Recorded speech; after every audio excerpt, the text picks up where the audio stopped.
तुझ्या आयुष्यातला सगळ्यात मोठा आणि महत्वाचा क्षण मनापासून जगून घे.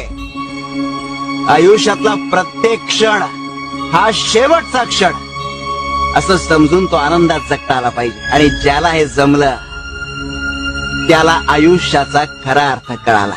आणि बाकी सगळे न पाहिलेल्या किंवा पाहताही न येणाऱ्या उद्याच्या चिंतेत आपला वेळ घालवत बसतात. कुणाच्याही सोबतीची अपेक्षा ठेवून चालल्याने ना लक्ष साध्य होतं ना आनंद मिळतो. म्हणूनच माणसाने स्वतःच्या कर्मावर विश्वास ठेवून लक्ष्याच्या दिशेने वाटचाल करावी. यश नक्की मिळेल. सगळी दुःख दूर झाल्यावर मन प्रसन्न होईल हा भ्रम दूर करा. मन प्रसन्न करा, दुःख आपोआप दूर होते.